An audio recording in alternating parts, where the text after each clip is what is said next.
Ils attendaient dans la cuvette le tout dernier assaut des Viettes. Dans la boue, ils creusaient leur trou. On se souvient qu'à Dien Bien Phu, le 7 mai 1954, il y a 70 ans, tout pile, le corps expéditionnaire français subissait en Indochine sa défaite la plus symbolique, mais aussi une page d'héroïsme qui, à l'image de Cameron, autre défaite célébrée le 30 avril par la Légion, représente une victoire humaine, le triomphe du courage sur le nombre et sa puissance inéluctable. Et c'est peut-être l'une des leçons que l'on va tirer avec le général Lecointre, qui n'a pas vécu Dien Bien Phu, bien sûr, mais la guerre du Golfe, la guerre du Mali, en passant par le Rwanda, la Somalie, sa carrière l'a constamment emmené sur des opérations extérieures, dont il dit d'ailleurs à un moment, dans cet essai qui s'appelle Entre-guerres, publié chez Gallimard, dont il dit donc que les enjeux n'avaient pas de signification immédiate et incontestable, alors que peut-être donc les choses évoluent-elles aujourd'hui, alors que l'Ukraine est proche de nous et que la Russie aussi, par bien des aspects, est également proche de notre culture et peut-être aussi loin de nos intérêts.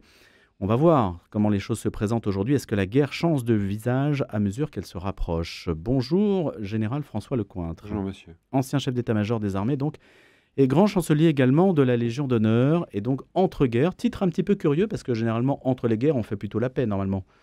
Oui, j'ai un, j'ai un camarade qui m'a dit que c'était très en guerre et pas entre-guerres, ce qui est un anagramme assez astucieux. Et c'est vrai que le titre renvoie à ce que toute ma génération a vécu tout au long de sa carrière militaire, c'est-à-dire une période d'engagement finalement très intense d'une toute petite armée professionnelle ou d'une armée très réduite en taille, qui a été engagée sur énormément de théâtres dans l'ignorance de la plupart de nos concitoyens qui considéraient que la guerre était non seulement absente, mais définitivement archaïque, définitivement illégitime, illégale. Et c'est de ça dont j'ai voulu parler.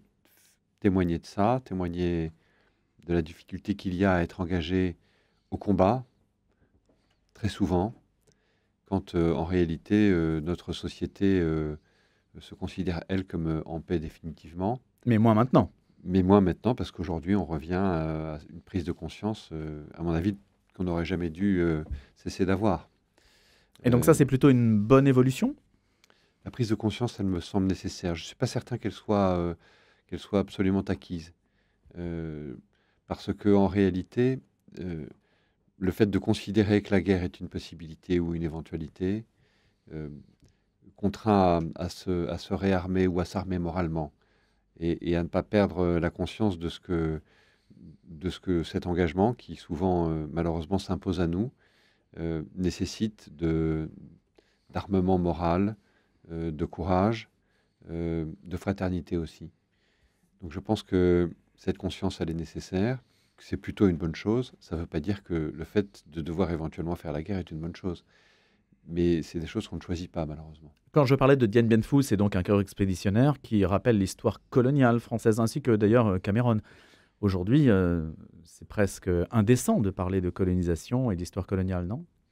Alors d'abord, moi, ma référence, c'est plutôt Bazeille, puisque je suis de l'infanterie de marine. Et Bazeille, c'est la guerre de 1870. Ensuite, Dien Bien Phu, vous en parlez, mais ce qui me frappe beaucoup à Dien Bien Phu, c'est pas tant la bataille elle-même, c'est cette espèce de chose très incroyable qui se passe à la fin, alors qu'il n'y a plus aucun espoir, qu'on sait que la place va tomber, de ces centaines de volontaires qui rejoignent leurs camarades et qui sont parachutés dans la cuvette de Dien Bien Phu, dont ils savent qu'on ne pourra plus venir les tirer. Et quel est le moteur mystérieux qui fait que tous ces jeunes gens sont volontaires pour rejoindre leurs camarades et aller au sacrifice? Ça, c'est très... Alors que c'est perdu. Alors que c'est perdu. C'est très extraordinaire. Et au-delà de l'héroïsme, parce qu'ils vont se mettre en situation d'être héroïques, mais au-delà de ça, il y a précisément ce que j'évoquais tout à l'heure, c'est-à-dire le mystère d'une fraternité très puissante. Voilà. Pour répondre quand même à votre question, je ne vois pas pourquoi on parlerait aujourd'hui de colonisation et de colonialisme.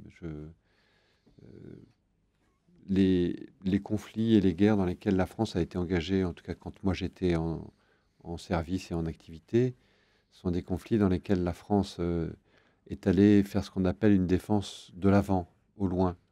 C'est-à-dire essayer de gérer des crises, de les maintenir à leur plus bas niveau possible, pour éviter qu'elles ne s'étendent et pour éviter que les conséquences de ces crises n'aient un impact sur nos populations, sur notre pays, sur nos intérêts directement.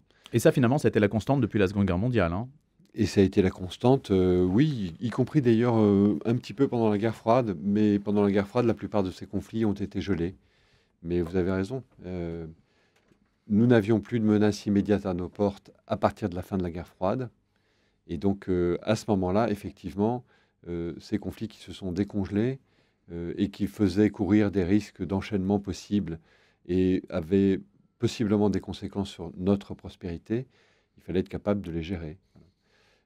Alors, parfois parce qu'on considérait qu'il fallait éventuellement défendre nos intérêts et notre prospérité, souvent aussi pour des raisons soit de respect du droit international, qui est une chose très particulière, parce que ça veut dire que les armées ont été considérées comme l'instrument d'une sorte de police internationale, se référant à un droit, ce qu'on appelait d'ailleurs les constabulary force, ou alors ont été engagés aussi pour des opérations dites d'humanité, qui étaient des opérations au cours desquelles, en réalité, nous étions les porteurs de l'indignation de nos sociétés et de nos opinions publiques. Voilà. Donc, ce sont des types d'interventions qui nous ont malgré tout confrontés, peut-être pas à la guerre, mais au combat, dans des circonstances très rudes parfois, jusqu'à l'extrême du combat, mais dont les raisons et les motivations étaient en réalité très différentes de ce qu'elles avaient été jusqu'à la guerre froide incluse, c'est-à-dire la motivation de défense du territoire national, pour faire simple. Mais Général Lecointre, combien l'armée française a-t-elle perdu d'officiers au cours de ces guerres?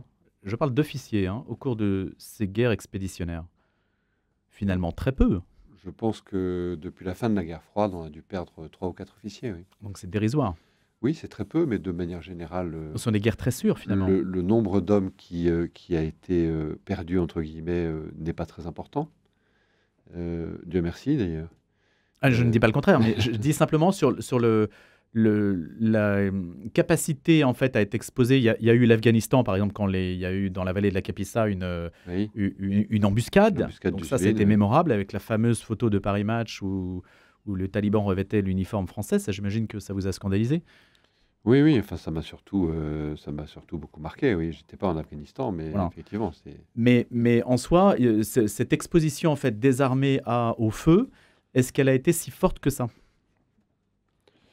elle n'a pas été très forte, vous avez raison, mais elle était un risque ou une perspective constante. Mhm. Voilà. C'est la Par Côte d'Ivoire ailleurs, peut-être qui a été le plus non, difficile, non? non, Ou la pas Centrafrique, forcément la vous avez été Côte en d'Ivoire. Centrafrique, vous? Alors, j'ai été en Centrafrique, mais pas pas au moment de l'opération. J'ai été évidemment à Sarajevo. J'ai Mhm. été pendant la première guerre du Golfe engagé à Daguet. J'ai été engagé en Somalie. Voilà. Si vous voulez, ce sont des guerres ou des conflits, encore une fois, de gestion de crise, dans lesquels vous pouvez, sans y être préparé précisément, être engagé brutalement dans un combat de très haute intensité à petite échelle. La vraie difficulté, c'est de ne pas confondre ce qui est le niveau stratégique, une guerre, aujourd'hui la guerre entre la Russie et l'Ukraine, ou l'agression de l'Ukraine par la Russie, et puis ce qui est du niveau tactique, c'est-à-dire le combat et la confrontation très brutale qui peut concerner une section seulement, ou même un groupe de combat, ou comme vous l'évoquiez en parlant du SBIN, 2 sections prises dans une embuscade absolument terrible, qui n'a rien à voir avec une guerre de masse, non pas de haute intensité, mais de masse, qui engage des moyens considérables. Pour autant, le combat reste le même et il reste aussi violent. Emmanuel Macron a de nouveau assumé la possibilité d'envoyer des troupes occidentales au sol en Ukraine, estimant dans un entretien publié par The Economist qu'il faudrait se poser la question si Moscou allait percer les lignes de front et que Kiev le demandait. On sait bien entendu, mais en général, vous n'allez pas commenter les questions qui touchent à la stratégie, l'armée, ce qu'elle fait, pour ne pas nécessairement d'ailleurs, j'allais dire, commenter ce que votre successeur pourrait dire sur le même sujet. Néanmoins, ce qu'on a envie de savoir, c'est est-ce que, et les personnes qui nous écoutent ont envie de le savoir, est-ce que vous pensez réellement qu'il y a un changement de dimensionnement de l'armée qui s'impose aujourd'hui et que l'envoi de troupes au sol suppose de recourir à des forces qui ne seraient pas envoyées habituellement? D'abord, je pense que la déclaration du président de la République, et c'est la deuxième fois qu'il l'a fait, elle a pour objet de provoquer des réactions à l'international, évidemment, et on voit bien que nos partenaires européens réagissent, on voit bien que le président Poutine réagit. elle a aussi vocation à provoquer des réactions dans notre société, à faire une prise de conscience de ce qu'on vient d'évoquer, c'est-à-dire du retour de la perspective d'un combat possible, qui engagerait notre société et qui engagerait nos hommes, nos armées, nos soldats. Ensuite, est-ce qu'il faudrait que notre armée change de dimension, de volume en clair, pour être engagée dans des conflits de cette nature-là? Très honnêtement, notre armée, elle est d'abord membre d'une alliance, parce que notre pays est membre d'une alliance. Et même si très clairement elle est aujourd'hui dimensionnée comme une armée d'intervention rapide et immédiate dans des conflits de gestion de crise, elle a conservé des compétences qui lui permettraient une remontée en puissance, et elle pourrait être engagée dans le cadre d'une alliance sur des opérations ponctuelles, mais effectivement, si elle devait être engagée dans une guerre longue, il lui faudrait exercer cette remontée en puissance. Ce qui est engagé d'ailleurs, en partie, avec les efforts qui sont faits sur le plan budgétaire par la précédente loi de programmation militaire et par l'actuelle. Mais ensuite, c'est à la nation de décider des efforts qu'elle est prête à consentir pour mettre sur pied une armée plus importante, au sein d'une alliance elle-même plus importante, et prête à engager un conflit de haute intensité dans la durée de masse. Moi, je n'ai pas la réponse à cela. Je pense que la question mérite d'être posée, très clairement. Elle mérite d'être posée aujourd'hui. Voilà. La dernière fois, mon général, que la France a recouru à la conscription, c'était pour la guerre d'Algérie. On imagine mal recourir à ce type de méthode, si on peut dire. Est-ce que ce serait efficace d'abord? Est-ce que c'est nécessaire? Est-ce que c'est efficace? Donc je pense que... Ça paraît complètement dingue aujourd'hui, je me permets cette expression. Non, mais ça paraît complètement dingue. Il faut se poser la question de la montée en puissance. Voilà. Parce que c'est une question qui s'impose à toutes les démocraties en matière de confrontation à la guerre. Elle s'est posée en France au moment de la guerre 14-18, quand il a fallu préparer un engagement qu'on savait pourtant inéluctable. Et à l'époque, le généralissime qui était le maréchal Joffre, le futur maréchal Joffre, savait qu'il aurait très peu de temps pour mobiliser l'armée française, mobiliser les réservistes et les envoyer sur le front, parce qu'il savait que le gouvernement de la République française, de la Troisième République, démocratique, retarderait le plus longtemps possible le moment de décréter la mobilisation générale, pour ne pas paraître comme étant belliciste. Et très naturellement, les démocraties ne sont pas bellicistes, et c'est une chance. Mais le fait de n'être pas belliciste désarme d'une certaine façon face à des régimes qui n'ont pas ce type de prévention et qui, eux, s'arment. C'est la situation dans laquelle nous sommes aujourd'hui. C'est la situation dans laquelle les pays européens, les États membres de l'Union européenne sont globalement face à un monde qui se réarme et des démocraties qui, elles, consacrent l'essentiel de leurs efforts de dépenses publiques à de la solidarité sociale. Ce qui est souhaitable là aussi. À quel moment est-ce qu'il faut choisir de basculer cet effort vers un réarmement, vers une montée en puissance? Vous parlez de service national, sans même parler de service national. De conscription même. Ou de conscription, mais sans même parler de ça. Simplement de rappel des réservistes, simplement de passer en économie de guerre, d'augmenter les moyens qui sont donnés à l'industrie de l'armement, de lui demander de produire plus. Simplement d'ailleurs de constituer des stocks de munitions, par exemple, et d'en assumer le coût. Tout cela sont des éléments d'une montée en puissance qu'il est délicat de définir et dont il est difficile de préciser le moment où on va basculer dans cette montée en puissance. Ça ne peut se faire que s'il y a une prise de conscience très claire de la société qui va accepter pour cette montée en puissance, qui peut concerner les hommes, mais qui peut concerner aussi beaucoup d'autres choses, qui va devoir accepter des sacrifices, qui va devoir accepter que la priorité de la dépense publique passe ailleurs pour la défense de la société que dans les budgets sociaux. Dans des budgets sociaux ou dans d'autres dépenses. Voilà. Que dit un chef d'état-major aux politiques? On sait que vous avez pris la suite du général Pierre de Villiers. On sait qu'il y avait eu quelques relations un peu tourmentées avec l'exécutif. Est-ce que vous avez un message pour le politique? Est-ce que les militaires se taisent devant l'ambition du politique? Non, un militaire ne se tait jamais devant le politique. Pas plus le général de Villiers que moi-même, que le général Burkhardt. D'abord parce que dans les armées, parce que la finalité, ou au bout du compte, le résultat des ordres que vous donnez est d'envoyer des soldats donner la mort au risque de leur propre vie, il y a une relation de commandement, une relation d'autorité qui est toujours, et qui doit toujours être, une relation de grande franchise, où les échelons subordonnés doivent toujours faire part aux échelons supérieurs de leur prévention, de leurs inquiétudes, de leur incompréhension des ordres qui leur sont donnés, de la recherche de légitimité dans les orientations qui leur sont données. Et ce dialogue-là, c'est quelque chose qui existe partout dans les armées, du plus petit niveau, du simple soldat ou du simple caporal, jusqu'au général, chef d'état-major des armées. Et donc, en réalité, le haut commandement militaire, en l'espèce le chef d'état-major des armées, il est en permanence associé par le président de la République à l'élaboration des décisions qu'il va devoir mettre en œuvre.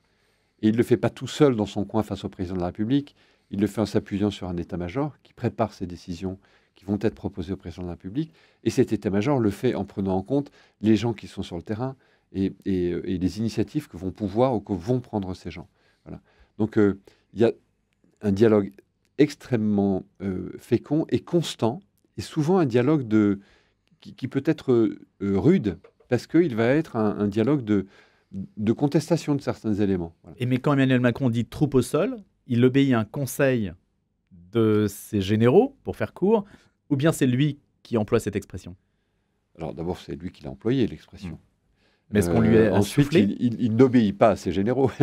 Ou est-ce qu'il prend le conseil? Bien sûr, il prend le conseil. Évidemment, le président de la République, d'abord, ne s'exprime pas au hasard, et ensuite, est le chef des armées, et dans son rôle de chef des armées, est en contact et en échange permanent avec le chef d'état-major des armées, et avec son chef d'état-major particulier, et avec les chefs d'état-major d'armée, et avec, évidemment, le ministre des armées.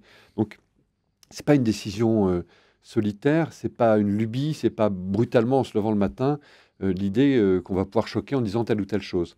Je pense qu'il faut bien mesurer, et c'est intéressant de le savoir, qu'en réalité, tout cela fait partie, d'abord, découle d'une préparation préalable dense, et ensuite fait partie d'une grammaire, d'un vocabulaire des relations internationales, de la vie politique nationale également, qui, à mon avis, est pesée au trébuchet.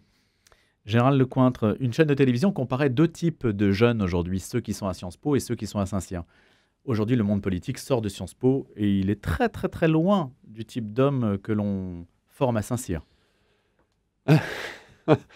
C'est Oui, mais je me demande comment ces deux types d'hommes peuvent se parler. alors, moi, je n'ai pas fait Sciences Po, mais ceci étant, j'ai souvenir de ma formation à Cyr. Il se trouve que quand j'ai fait Saint-Cyr, nous étions la 3e promotion à vivre une réforme qui était très ambitieuse et qui, pour la formation des élèves officiers littéraires, était très directement calquée sur la scolarité de Sciences Po.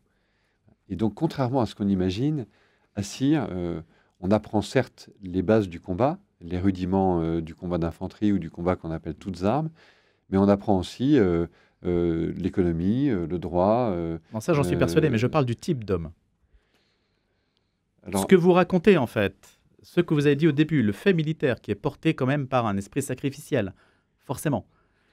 oui, ce qu'il y a, c'est qu'effectivement, quand on choisit à 18 ans d'aller à Saint-Cyr, ou même plus largement, quand on choisit à 18 ans de s'engager dans l'armée et de servir son pays par les armes, c'est évidemment qu'on a une vocation. Et la définition que je fais, moi, de la vocation, c'est cet appel qui nous pousse à essayer de faire quelque chose qui nous grandira, qui nous hissera au-dessus de nous-mêmes. Et savoir que ça va être quelque chose de difficile, qui nous tirera de ce que j'appelle l'inconfort de l'incertitude de soi. Voilà. Parce qu'on doute de soi, parce qu'on sait ses faiblesses et qu'on va se mettre délibérément en situation de fragilité en se lançant à soi-même des défis, dont on pense d'ailleurs, ou dont on ne sait pas exactement comment on les relèvera, mais dont on pense qu'éventuellement, on pourra les relever seul. Et ce qui est extraordinaire dans le métier militaire et dans la vocation militaire, c'est que ces défis sont effectivement exigeants, ils sont difficiles à relever, mais en fait, on n'est jamais seul pour les relever. Et on les relève grâce à la force de l'ensemble et du collectif. Grande famille. Est-ce que c'est la même chose ou est-ce que c'est très différent quand on a une vocation ou une dimension, une envie de faire de la politique? Je n'en sais rien. Est-ce qu'on peut parler d'une vocation politique? Je n'en sais rien.